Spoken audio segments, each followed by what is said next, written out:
Rogamos ao Senhor Deus Todo-Poderoso enviar-nos bons espíritos para nos assistirem, afastar aqueles que possam induzir-nos ao erro e dar-nos a luz necessária para distinguirmos a verdade da impostura.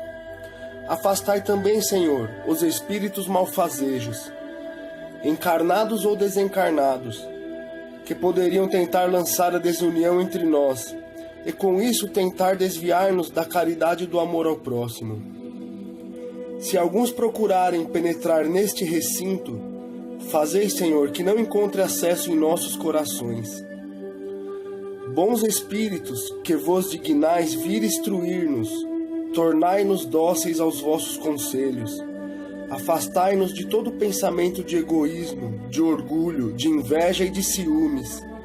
Inspirai-nos a indulgência e a benevolência para com os nossos semelhantes, presentes ou ausentes, amigos ou inimigos. Fazei, enfim, Senhor, que pelos sentimentos que nos animarem, possamos reconhecer a vossa salutar influência.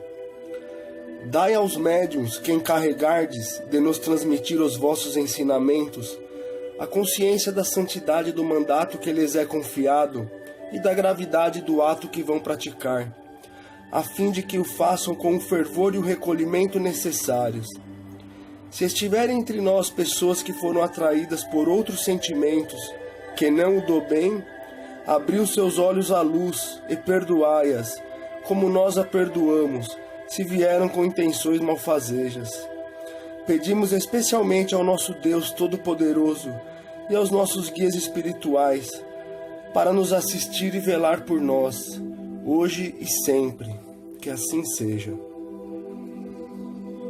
Para começar, vamos saber o que é a alma quando se desliga do corpo físico?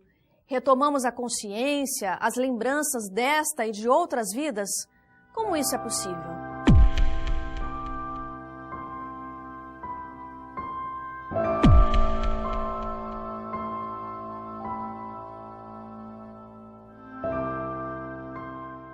A alma, quando se desliga do corpo físico, volta a ser espírito. Kardec faz essa distinção. Aliás, os espíritos que informaram Kardec fazem essa distinção. A alma é quando o espírito está encarnado. Espírito é quando a alma se desprendeu dos laços físicos. O espírito encarnado é espírito, corpo físico e corpo energético perispírito. Em primeiro lugar, entender o que é desencarnação. Desencarnação é o ato do espírito deixar definitivamente um corpo físico. O espírito desencarna, o corpo morre. Então, esse é o primeiro conceito que nós temos que fazer à luz do conhecimento espírita. Segundo, os familiares e amigos nossos tão queridos já estão em nosso meio. Quando chega o momento da nossa derradeira partida aqui da Terra, com toda certeza os amigos e familiares sempre nos procuram para recepcionar. Esse é um detalhe muito importante do conhecimento espírita. Então a primeira coisa que acontece, ela deixa de ser uma alma e passa a ser um espírito. Então quando nós desencarnamos, perdemos o corpo, continuamos a ser uma pessoa, porque nós já existíamos antes do corpo. A morte do corpo em nada nos afeta, a não ser a mudança de estado, mas não tira nada de nós. Continuamos a ser nós mesmos. É uma passagem, é uma viagem, é largar uma veste velha que é o corpo físico e partir para a região melhor. A vida no mundo espiritual, ela é contínua. É preciso compreender que nós nunca deixamos de estar no mundo espiritual. Nós nos acostumamos com a linguagem empobrecida de pensar, agora estou encarnado, então não estou no mundo espiritual. É uma conclusão falsa. O perispírito, que é o instrumento de vida no mundo espiritual, continua sempre existindo. Sempre existindo. Eu estou aqui, corporalmente, mas espiritualmente, perispiritualmente, eu continuo no mundo espiritual. Algumas pessoas, quando desencarnam, elas têm mais acesso à memória, tanto da vida presente, de tudo que aconteceu, como de vidas passadas. Algumas pessoas não acessam. Por quê? Porque elas não sabem lidar com aquela memória. De ver lances de outras vidas, onde ela praticou um crime, onde foi um mau caráter, foi uma pessoa que abusou dos seus parentes ou amigos, que causou alguns danos à sociedade. Aqueles erros estão registrados no seu inconsciente. E se ela acessar essas informações, a carga de emoção que vem pode fazer ela se desequilibrar. Então, nem sempre é possível acessar.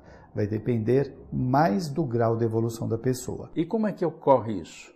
Isso vai acontecendo devagar. É como se a pessoa estivesse num nevoeiro e o nevoeiro vai passando e aos poucos ela vai tendo uma visão cada vez melhor.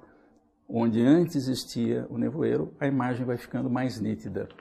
É uma metáfora usada pelos espíritos em O Livro dos Espíritos. Alguns espíritos se recordam não só da sua existência corpórea, mas às vezes até de encarnações anteriores. Entretanto, o importante é que ele possa lembrar aquilo que é necessário para ele se conduzir agora que ele está na vida espiritual. É o mais importante e o mais imediato. Assim como nós podemos lembrar muita coisa de nossa vida corpórea, mas só estamos utilizando aquilo que diz respeito ao que vamos fazer agora. Assim, o espírito também seleciona suas lembranças. Ao desencarnar, o espírito se desprende imediatamente do corpo ou é uma separação gradual? O que implica esse processo? A separação da alma do corpo também varia ao infinito. E o normal é um desprendimento gradativo, lento. Os laços precisam se desfazer. Nós temos laços que nos prendem ao corpo físico. Perispírito e corpo físico estão juntos, mas ao se separarem, por exemplo, durante o sono, os laços não se desfazem, eles permanecem. Mas com o desgaste energético, por ocasião da morte, esses laços se desfazem. E, portanto, esse é um processo lento. É como uma chama de uma vela. O espírito vai se desligando pouco a pouco, né? O perispírito vai se desligando do corpo até a extinção dos fluidos vitais, etc., que o prendem ao corpo, né? Então, não há uma separação imediata. Claro, para espíritos mais evoluídos, mais rápido. Para espíritos menos evoluídos, mais lento. É sempre assim. O que determina o que acontece na vida espiritual é o grau de evolução do espírito. Esse desprendimento vai variar de pessoa para pessoa. Há criaturas que são aferradas às coisas materiais, às sensações orgânicas. Então ela se demora mais a se desprender. Mas se a pessoa for mais compreensiva, mais confiante em Deus, esse desprendimento se faz rapidamente. Demora algum tempo, sim, mas se faz harmoniosamente, se faz de forma segura.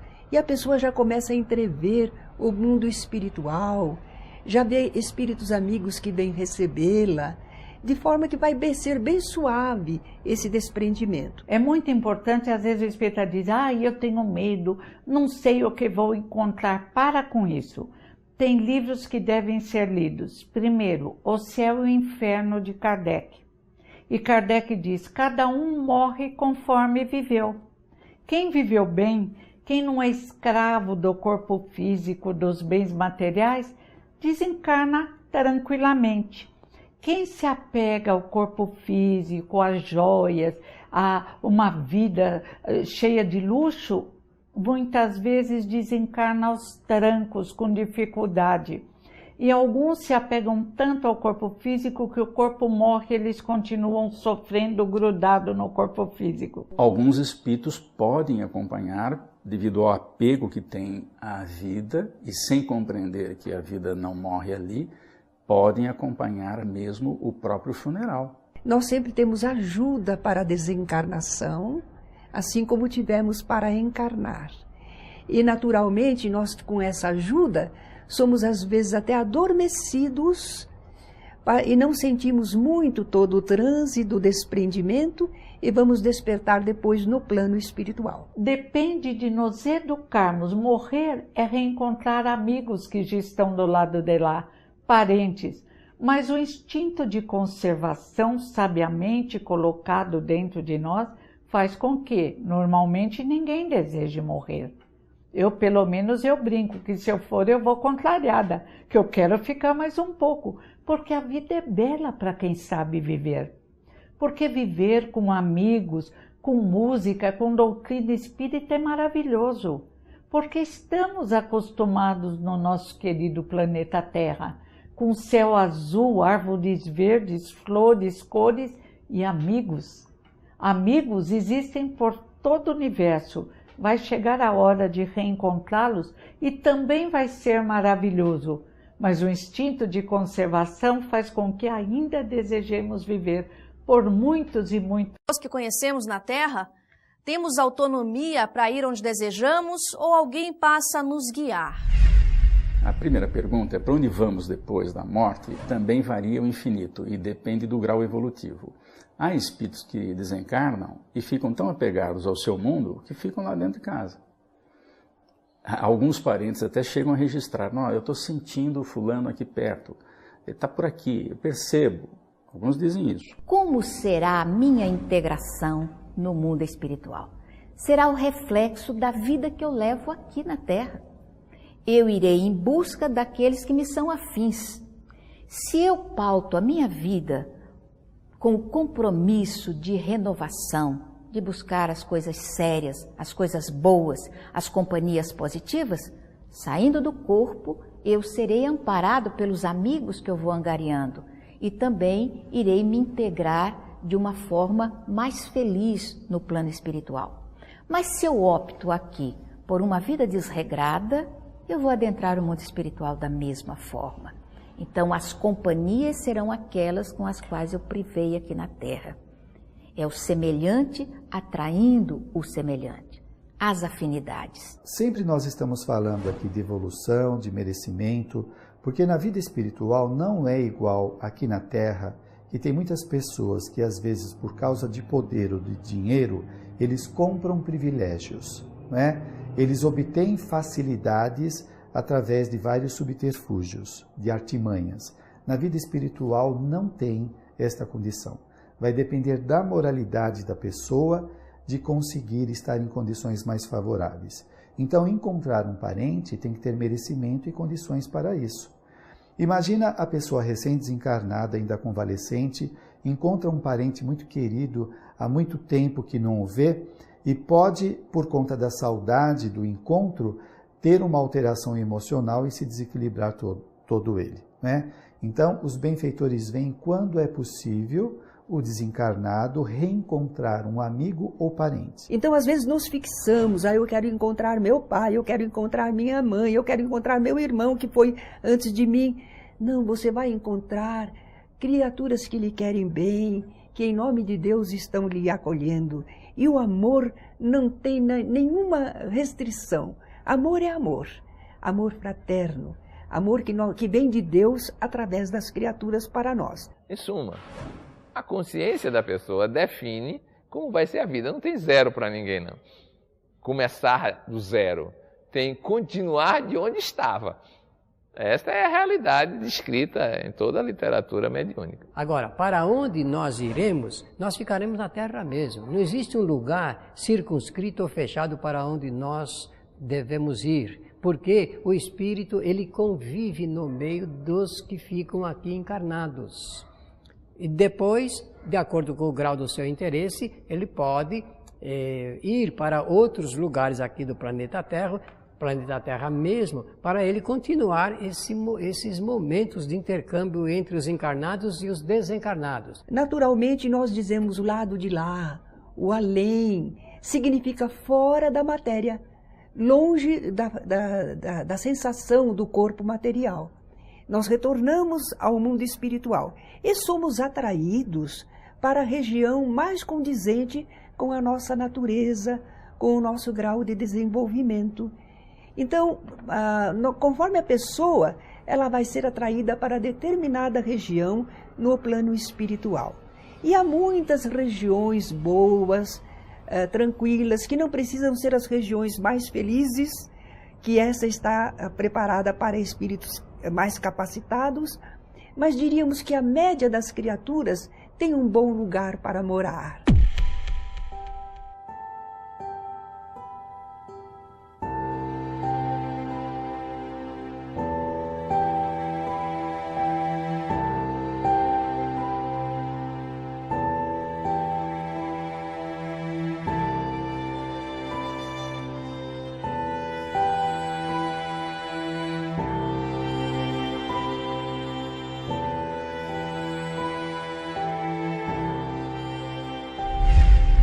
O espírito pode permanecer vagando sem se dar conta de que desencarnou? Mas como isso é possível? Ele não percebe que não habita mais um corpo físico? O que é capaz de provocar esse tipo de ilusão? Quando nós desencarnamos, saímos fora do corpo físico, algumas pessoas podem continuar ligadas ao seu ambiente doméstico ou ao seu trabalho, ou pode ficar por aí andando a esmo, quando a pessoa está despreparada ou muito ligada aos apetites físicos, por exemplo, bebida, cigarro, vícios diversos, alimentação, então eles podem ficar por aqui. A maioria das pessoas, ao desencarnar, primeiro, não percebe que morrem. Uma das características é porque a morte não dói. Isso está escrito, é textual. Às vezes o que dói é a doença que o sujeito tem. Por exemplo, o sujeito recebe, ou melhor, tem um infarto fulminante. Bem, então ele sente a dor do infarto. Mas não existe uma dor para a morte. A morte não tem dor. A morte é uma separação sem dor, é indolor. Agora, se o sujeito sente dor, é porque tem repercussões do corpo denso no corpo menos denso, que é o corpo espiritual. Então, essa repercussão pode atrapalhar. Não é? Agora, se ele não sentir nada, ele não percebe que houve morte. Outra coisa que engana muito é o fato de ele se ver exatamente como era. Ou seja, perispírito tem olho, nariz, boca, ouvido. Então eles não percebem que tudo se modificou. Eles não percebem que estão fora do corpo físico. Eles continuam se sentindo, habitando ainda um corpo, agindo através de um corpo, que lhe dá perfeita consistência para o mundo fluídico em que eles estão se encontrando. Porque ele se vê, então ele pensa assim, eu estou vivo. Está, só que está do outro lado. Os que estão do lado de cá não enxergam, e ele que está do lado de lá não consegue se comunicar. É um desespero, é por isso que divulgar o Espiritismo, para que as pessoas saibam como é que é esse processo, vai ajudar muito na hora da morte, porque todos nós vamos desencarnar um dia, não é isso? E nós nem sabemos quando. E é bom saber dessas coisas, para se acontecer qualquer coisa, a gente saber o que fazer. O que pode dominar, por exemplo, é a convicção da pessoa que não existe vida depois da morte do corpo físico. Esta convicção passa a ser uma auto-hipnose. A pessoa se hipnotiza e ele começa a acreditar nesta ideia. Quando ele chega na vida espiritual, ele não tem informações, ele não tem espaço mental para conceber esta realidade, então ele não vê como uma vida extrafísica. Neste prezado momento, milhares de espíritos encarnados estão desencarnando. Muitos, mas uma grande, esmagadora maioria, em situações de grande dificuldade, de grande sofrimento, como por exemplo nos hospitais. Esses espíritos ficam durante muito tempo ali no ambiente em que desencarnam. Agora, essa questão de termos alguém que nos ajuda a entender o significado da desencarnação, nos orientando para que a gente saia desses ambientes, também isso é verdadeiro. Existe sim. Aqueles que querem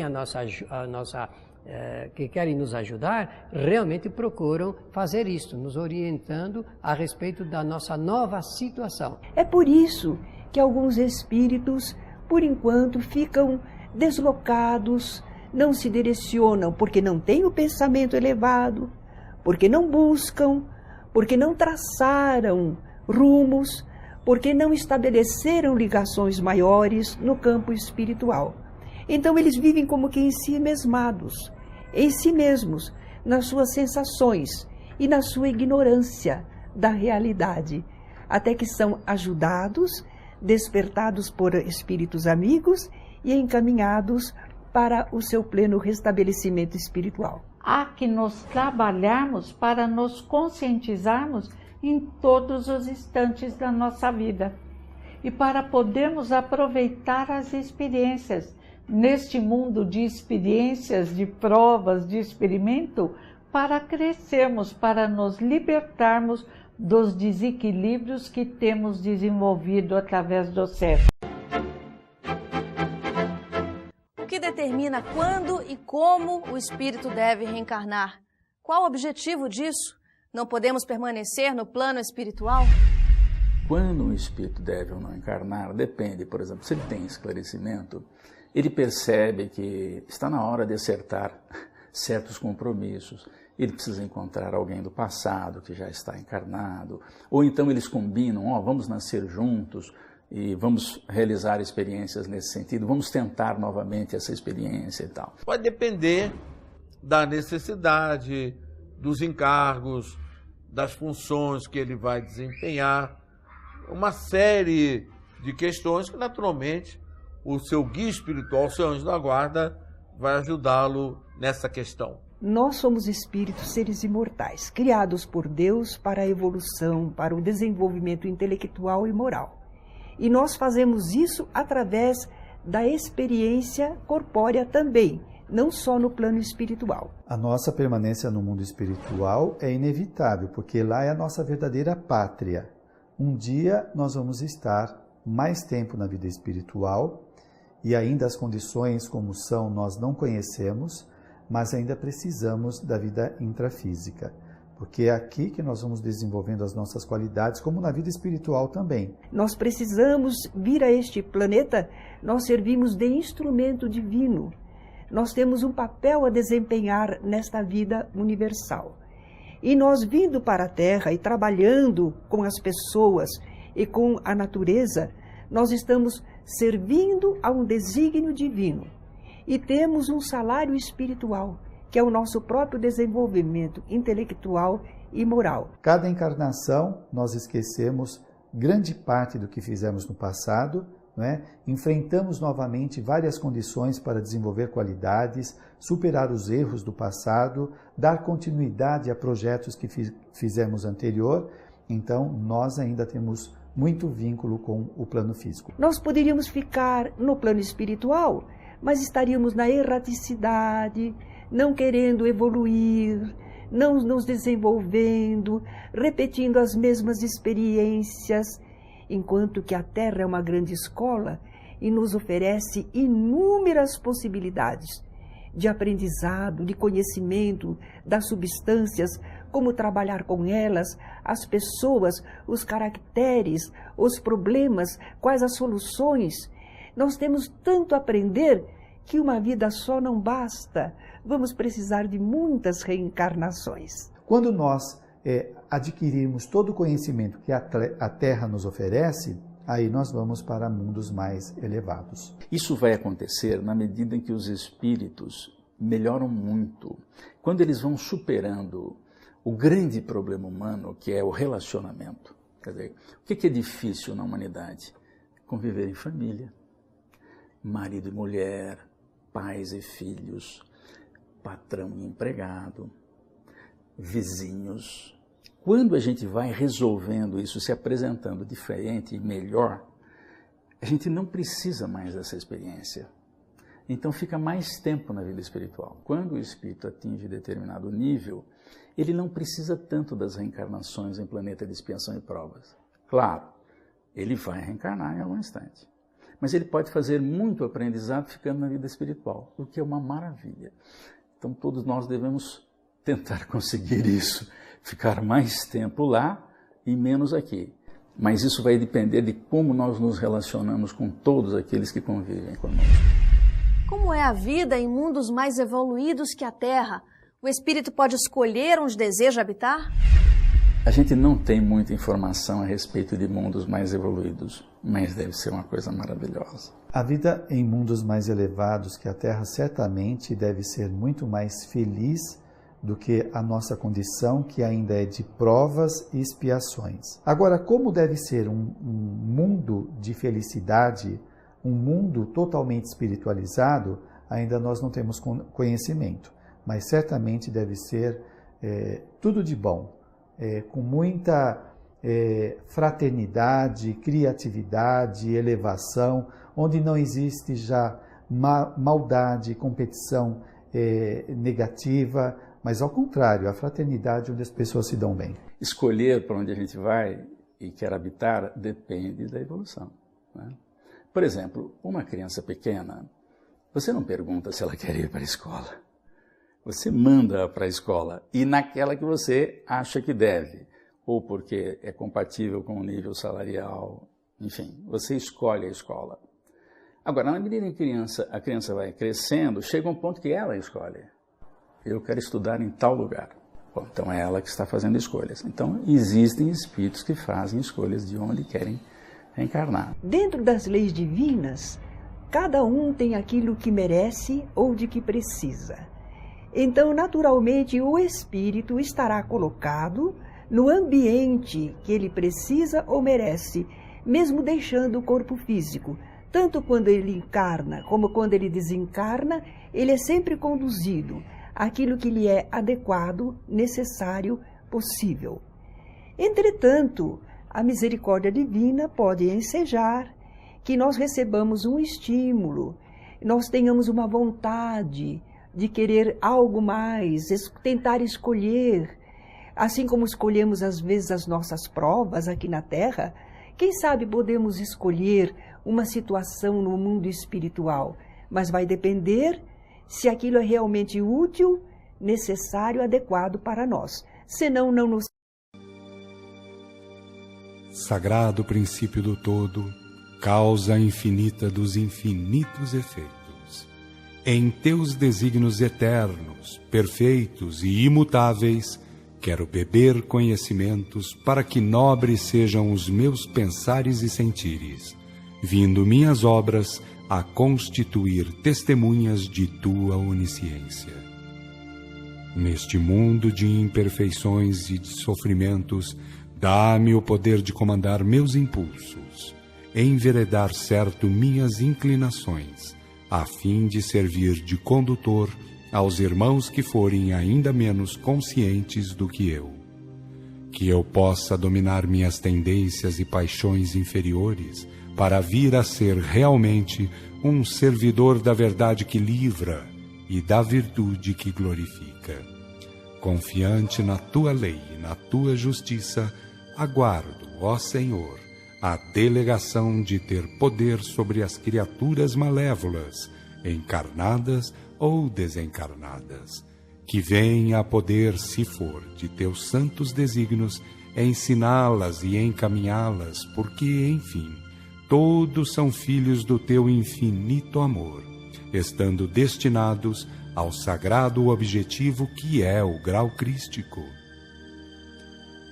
Ó Pai Divino, pela glória de Jesus Cristo, o teu Verbo neste planeta, rogo a graça do trabalho, que a minha vida seja um roteiro de verdades semeadas e bondades distribuídas, a fim de que me faça digno filho teu, sabedor de que a cada um será dado segundo as obras que praticar.